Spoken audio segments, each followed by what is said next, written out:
The choice she made that morning, the simple act of following the pig, would either save their small, hard-scrabble world or burn it down to the bedrock. Anna didn't know that yet, of course. For her, it was just another Tuesday, another morning where the chill from the packed earth floor of their cabin seeped through the soles of her worn boots before the sun had a chance to warm the world. The chore was simple: slop for the pigs. 2 of them, a sow and her lone surviving piglet from the spring litter, were their most valuable assets, a promise of smoked meat and rendered lard to see them through the coming winter. But this morning, the little one, a mottled black and pink creature Martha had wryly named Cinder for its habit of rooting in the ash pit, was gone. Its absence was a small, sharp stab of panic in the quiet of the dawn. Losing that piglet meant losing weeks of food, a deficit they couldn't afford. Anna scanned the small, fenced-in pen, the muddy ground empty save for the sow grunting placidly. A section of the crude fence, woven from willow branches, was pushed aside. Cinder had made a break for it. With a sigh that plumed in the cool air, Anna grabbed a bucket of corn, hoping the familiar rattle might lure the creature back. She called its name, her voice thin against the immense silence of the frontier. No response. The only tracks led away from the homestead, pointing straight toward the granite-strewn slopes of Quarry Ridge, the one place Martha had always warned her to avoid. Nothing up there but broken ankles and snakes, her adoptive mother would say, her tone leaving no room for argument. But the tracks were clear, tiny cleft hoof prints pressed into the damp soil, and the thought of returning to tell Martha she'd lost their winter meat was a heavier weight than the fear of the ridge. The bucket felt heavy in her hand, a useless anchor. She set it down and began to follow. The path wasn't a path at all, just a winding trail of displaced stones and snapped twigs that Cinder had left in its wake, leading her higher and higher into the jumble of grey rock and thorny scrub. The higher she climbed, the more the familiar landscape of their small valley fell away, replaced by a wilderness that felt ancient and indifferent. The air grew still, the chirping of birds replaced by the low hum of insects in the brush. Anna moved cautiously, her eye scanning not just for the piglet but for the telltale shimmer of a snake sunning itself on a rock. The tracks led her to a dense thicket of manzanita, its reddish branches tangled like a briar wall. She had to push through it, the stiff leaves scratching at her arms and face, until she emerged into a small, hidden clearing she had never seen before. It was a shallow basin carved into the face of the ridge, shielded from view by a curtain of wild vines. And there, nosing happily at a patch of clover, was Cinder. Relief washed over Anna, so potent it almost made her knees weak. But the relief was instantly shattered by a sound, a low groan, human and full of pain. It came from the shadows at the back of the clearing, from a dark fissure in the rock face that looked like a gaping mouth. Cinder, hearing the noise, trotted over to the cave entrance and disappeared inside. Anna's heart began to hammer against her ribs, a frantic drumbeat of fear. Every instinct screamed at her to grab the pig and run, to pretend she had heard nothing. But the sound came again, weaker this time, followed by a shuddering cough. It was the sound of a man in dire trouble. Taking a breath that felt thin and useless, she crept forward. The entrance to the cave was low and narrow, forcing her to duck. The air inside was cool and smelled of damp earth and something else, something metallic and wrong. As her eyes adjusted to the gloom, the scene resolved itself into a nightmare. A man was slumped against the far wall. His clothes were torn, his face pale and slick with sweat under a layer of grime. One leg was stretched out at an unnatural angle, and a dark, ugly stain was spreading across the thigh of his trousers. In the dim light, she could see the piglet, Cinder, nudging insistently at the man's limp hand. He wasn't a threat, he was dying. He shifted, his head lolling to the side, and his eyes fluttered open. They were clouded with fever, unfocused, and filled with a terror that mirrored her own. "No, stay back," he rasped, his voice a dry crackle. He tried to push himself up, his hand scrabbling at the rock wall, but a spasm of pain shot through him, and he fell back with a choked cry. His other hand was clenched tight around a small, oilskin pouch pressed against his chest, guarding it even in his delirium. Anna took a hesitant step closer. "I'm not going to hurt you," she said, her own voice barely a whisper. "I was just looking for my pig." The absurdity of the words hung in the air between them. The man's gaze flickered from her to the piglet and back again. A flicker of something, maybe not trust but a lessening of panic, crossed his features. Finch, he muttered, the name a curse on his lips. His men. They're everywhere. The name landed like a stone in the pit of Anna's stomach. Mr. Finch was the land agent for the entire territory, a man who came to their valley twice a year. He was respected, even liked, a soft-spoken gentleman who always had a kind word for the children and a sympathetic ear for the homesteaders' troubles. The idea that he could be connected to this brutalized man was impossible to reconcile. "What happened to you?" she asked, kneeling a few feet away. "They shot me," he said, his words slurring. "Had to get away. Had to hide the ledger." He tapped the pouch on his chest with a trembling finger. "It's all in here. The truth. About Quarry Ridge. About all of it. The original deeds. He stole them. He stole them all." The words made no sense, a fever dream ramble. And yet, they carried the undeniable weight of truth. The man, whose name she didn't even know, was a whistleblower. The pouch he clutched was his evidence. And the person he was running from was the most powerful man in their corner of the world. What had started as a search for a lost pig had just become a terrifying choice. Helping this man meant inviting the wrath of Mr. Finch. But leaving him here felt like being an accomplice to murder. The world tilted on its axis, her simple life irrevocably complicated. The decision was not a conscious thought, but a visceral reaction. She could not leave him to die. The image of Martha's disappointed face if she learned Anna had walked away from a person in need was more terrifying than any threat Mr. Finch could pose. "Stay here," she commanded, her voice gaining a sliver of authority she didn't feel. "Don't move. I'll be back." The man, Samuel, as she would later learn his name was, just stared at her with those fever-bright eyes, his hand still clamped over the oilskin pouch. She grabbed Cinder by the scruff, ignoring the piglet's indignant squeal, and scrambled out of the cave. She half-pushed, half-carried the pig down the first part of the slope before letting it go, giving it a swat to send it scurrying back toward the homestead. She had to get supplies. Water, clean linen, maybe some of the willowbark powder Martha kept for fevers. Her mind raced as she picked her way back down the ridge, rehearsing a story. The pig ran off. It took a while to find him. I got turned around. Plausible lies. She reached the bottom of the slope and was about to break into a run when she heard the one sound she dreaded most, the jingle of harness and the low murmur of men's voices. She dropped flat in an instant, pressing herself into a shallow ditch behind a stand of sagebrush. Her heart felt like it was trying to beat its way out of her chest. Peeking through the dusty leaves, she saw them.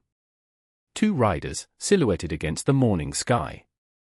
One was Mr. Finch, sitting tall and straight in his saddle, his posture as impeccable as the dark coat he always wore.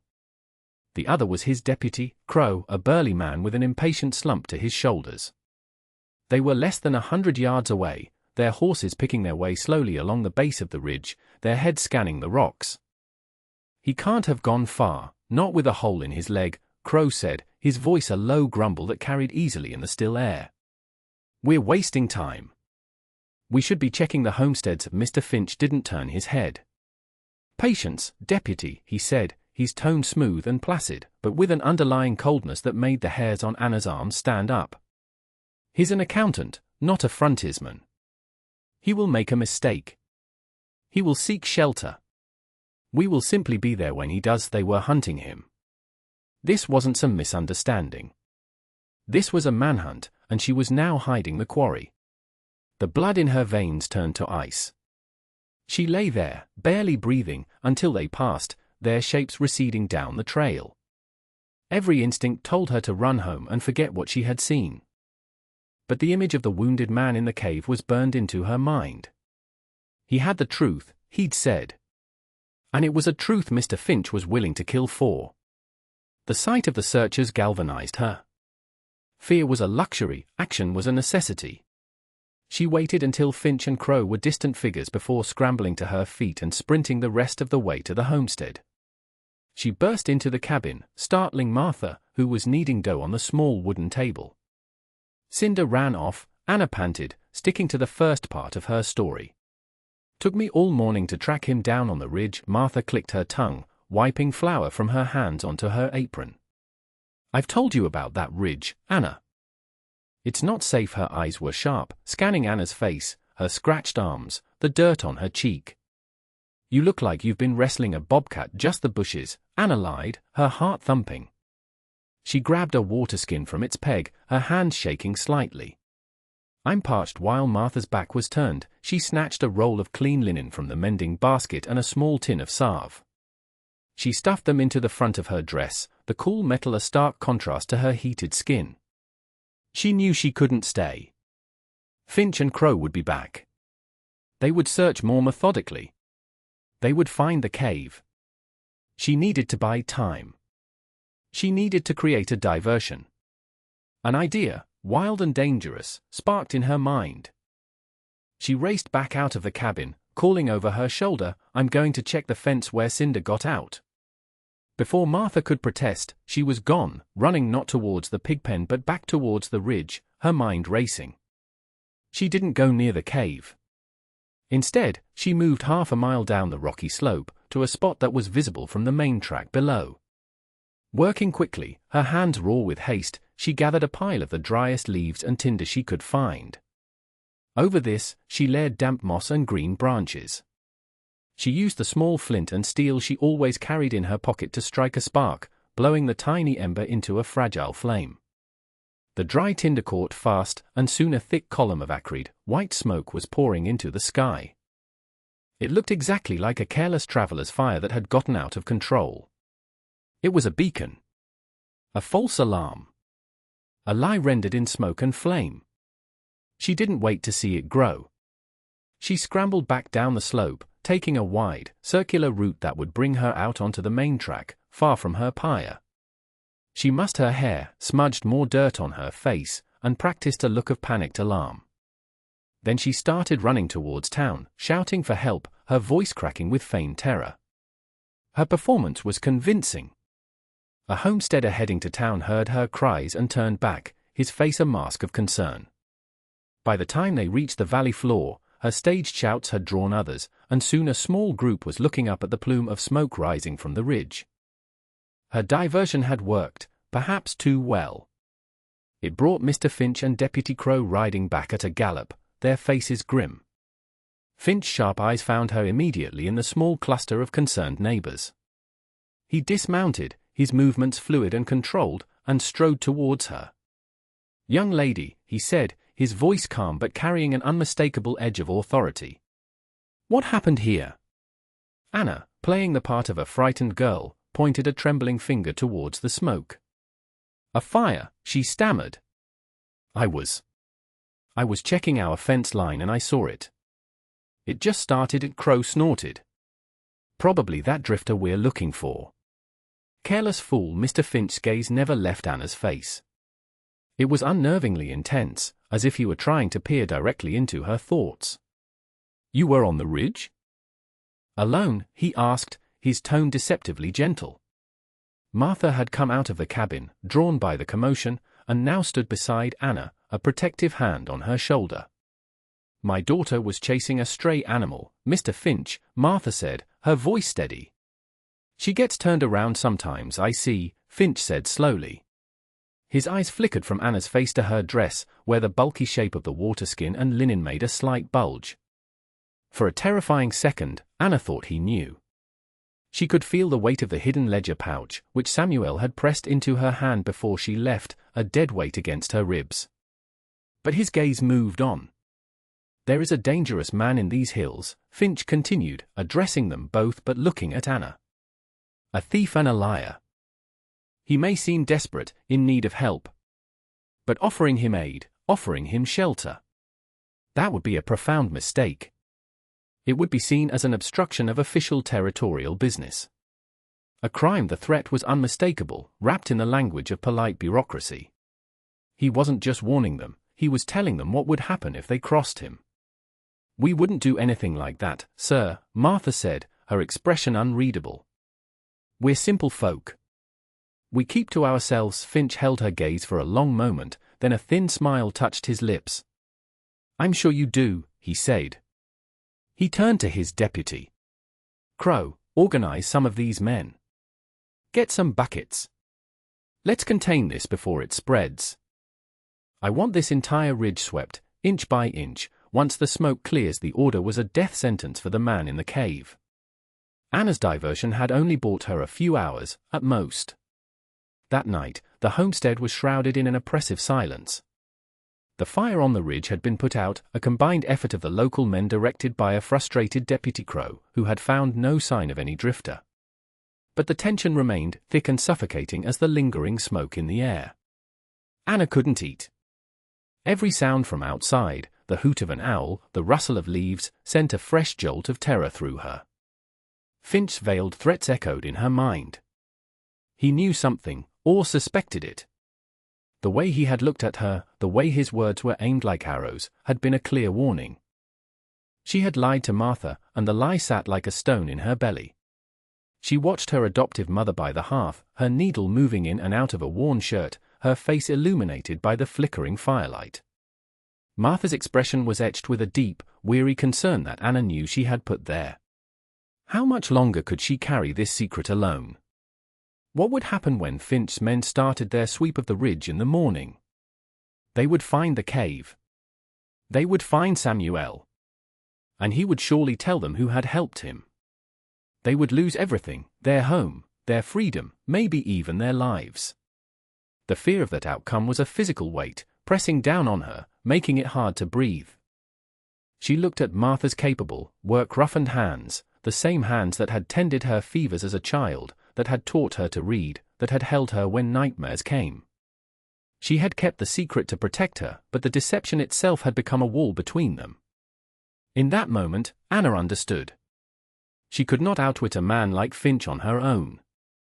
Concealment was a dead end. Her only hope, their only hope, was the truth. She rose from her stool and crossed the small room, her boots silent on the packed earth. She knelt by Martha's chair, waiting until her mother looked up from her mending. "Mama," Anna began, her voice thick with unshed tears. "I have to tell you something. I didn't just chase the pig this morning." "I lied." Martha set her sewing aside, her full attention on Anna's face. She didn't speak, she just listened, her expression patient and grave. With a trembling hand, Anna reached inside her dress and pulled out the oilskin pouch. She laid the heavy, dangerous object in Martha's lap. "There's a man. He's hurt. He's hiding in a cave on the ridge. And this is why they want to kill him." Martha's reaction was not what Anna expected. There was a sharp intake of breath, a flicker of fear in her eyes, but it was quickly replaced by something else, something harder and more resolute. Her hands, which had been so gentle with the mending, closed over the oilskin pouch with a firm, protective grip. She didn't scold Anna for lying or for breaking her rules about the ridge. She simply looked at the pouch, then at her daughter's terrified face. "Show me," she said, her voice low and steady. Anna untied the leather thong, and together they spread the contents on the hearthstones, away from the single window. It wasn't gold or money. It was a thin ledger book, its pages filled with a surveyor's neat, spidery script. At first glance, it was just a record of land plots, boundaries, and titles for the whole valley. But as Martha traced the lines with her finger, Anna pointed out what Samuel had shown her in a brief moment of lucidity, the faint pencil notations in the margins. Next to dozens of names, including their own and those of their neighbors, were dates and sums, and the damning initials LCA, Land Consolidation Associates. And next to those, another set of notes detailed foreclosure auctions where the properties were bought for a pittance by a holding company registered in a distant city. The final piece was a separate, folded document tucked into the back of the ledger, a letter authorizing a Mr. Finch to act as the sole agent for that company, empowered to manage and acquire properties by any legal means necessary. It was all there. The slow, systematic, and technically legal theft of their entire valley. The exorbitant fees, the sudden calling of notes, the foreclosures, it wasn't bad luck or poor farming. It was a deliberate strategy. "He's been stealing from us all," Martha breathed, her voice a mixture of fury and awe. "For years. He smiles to our faces while he picks our pockets and steals the very ground from under our feet." The fear was still there, but it was now fuel for a fire of righteous anger. Martha was no longer just a simple homesteader. She was a woman defending her home. "We can't go to the law in town," Anna said, stating the obvious. "Finch is the law, no," Martha agreed, her eyes gleaming in the firelight. "We can't go to his law. But he isn't the highest power in this territory. The circuit judge is due in Junction Creek in 2 days. If we can get this ledger and the man who can testify to its meaning, to him the plan was insane." Junction Creek was a full day's ride, and they had no horse.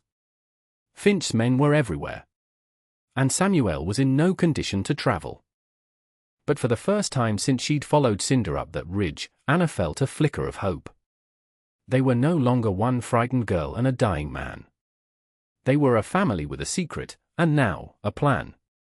The next morning, long before the sun rose, Martha put their plan into motion. While Anna slipped away to the cave with a poultice of comfrey and a bottle of precious whiskey to clean Samuel's wound, Martha went on a different kind of mission. She didn't go towards town. Instead, she walked to the 2 neighboring homesteads, the homes of the Abernathys and the Powells, families as poor and as proud as they were. They were also names she had recognized in the ledger. She didn't carry the book with her, that was too great a risk. Instead, she carried the truth in her words. She spoke to John Abernathy by his broken fence line, and to Sarah Powell as she milked her lone, gaunt cow. She didn't reveal everything, only what was necessary. She spoke of a shared problem with the land agent, of irregularities in the deeds, and of a small window of opportunity to find justice with the circuit judge. She didn't ask for much, just a little confusion, a small bit of chaos. These were people who had been bowed but not broken by years of hardship. They understood the language of quiet resistance. That evening, as dusk settled over the valley, the plan unfolded. A lost cow from the Abernathy farm bellowed its way through the brush on the far eastern side of the valley, drawing Deputy Crow and 2 other men on a frustrating, pointless chase. A half-hour later, a loud, drunken argument erupted at the Powell homestead over a card game, requiring the presence of another of Finch's men to sort it out. The valley, usually quiet as a tomb after sundown, was suddenly alive with small, irritating distractions. Under the cover of this manufactured chaos and a moonless sky, they moved Samuel. John Abernathy, a man as sturdy as the oaks on his land, arrived at the cave with a makeshift litter. Moving Samuel was an agonizing, slow process. Every jostle sent waves of pain through him, and his groans had to be muffled by a rag Anna held to his mouth. They didn't take the main track. Instead, Abernathy led them along old game trails and dry creek beds, a network of hidden paths that only longtime residents knew. Martha went ahead, her form a ghostly shadow in the darkness, while Anna stayed by Samuel's side, whispering reassurances, the ledger now wrapped in oilcloth and strapped tightly against her own body. The journey was a nightmare of stumbling steps, whispered commands, and the constant, gut-wrenching fear of discovery. But with every step they took away from Quarry Ridge, Anna felt a strange sense of empowerment. They were not just running, they were fighting back. They reached Junction Creek just after dawn, exhausted, filthy, but undetected. The town was larger and busier than anything Anna had ever seen, a bustling hub of commerce and activity. John Abernathy arranged for Samuel to be seen by a real doctor, a quiet man whose discretion he trusted, paying him with a silver coin Martha had kept hidden for years. Then, he pointed them towards the courthouse, a proud brick building that seemed to dominate the town square. "This is as far as I go," Abernathy said, his gaze serious. "The rest is in your hands." He clasped Martha's hand, then Anna's. "You're good people. Don't you forget what you're fighting for." He melted back into the morning crowds, a silent ally returning to his post. Martha and Anna, 2 women in worn homespun dresses, stood before the imposing doors of the courthouse. They felt small and out of place. But Martha straightened her shoulders, took a deep breath, and led the way inside. They asked for the circuit judge, a man named Thompson, and were told by a skeptical clerk to wait. They sat for hours on a hard wooden bench, ignored by the men of importance who strode past them. Finally, late in the afternoon, they were shown into the judge's chambers. Judge Thompson was a stern-faced man with tired eyes, and he looked at them with unconcealed impatience. "I am a very busy man," he said curtly. "What is this about?" Martha did not flinch. "It is about the theft of a valley, sir," she said, her voice clear and strong. "And it is about the man who holds the law in his hand in our part of the territory, Mr. Finch." The judge's expression hardened.